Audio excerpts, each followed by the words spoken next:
Hello, academics, ex-academics, alt-acs.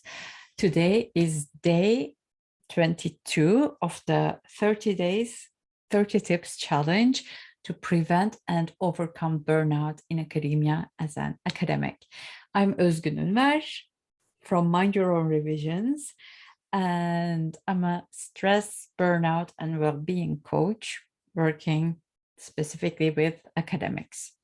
And today, we are going to talk about your very own mental health first aid kit. Well, not the whole kit, but I will give you one tip that needs to be in this kit. And in my opinion, which is the best, the most important part of this kit. Let me put it that way. So I spoke about this on a podcast before. And that was the Mind Your Own Revisions podcast, episode 9. And in that podcast, I talked about something called the just in case plan, right? In case life throws a lot of lemons at you, And obviously, there are a lot of things you can do with regard to preparing a mental health kit for yourself. Mental health first aid kit, let's say, and especially for the times where we have an acute situation, it is very important to have a plan so that you're not caught off guard. And I propose that in such situations, you have a list of people to call and a list of things to do.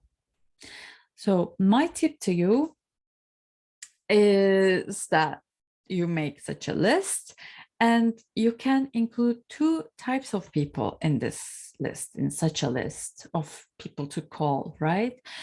The first type of person, there could be multiple people, is friends or family to call. It's important for you to decide who to call in advance. Because when you're in an acute mental health situation, your brain might just stop producing ideas, right? That can help you come out of this situation. So it's very difficult to decide on something like this in that moment. And please decide mindfully who to call. Don't just say, oh, yeah, I'll call my mom. If your mom panics whenever you tell her that you're not feeling well, she may not be the best person to call, in fact.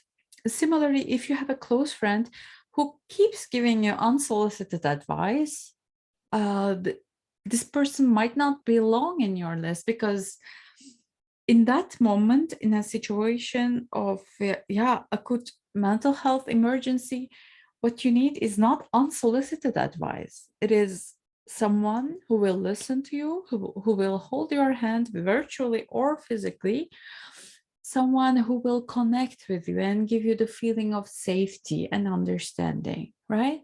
So think a bit about what that person could be for you. And secondly, a professional should be on this list. It could be your GP, your general practitioner, family doctor, a therapist, or a coach. The idea is that this professional is someone who's familiar with your mental state.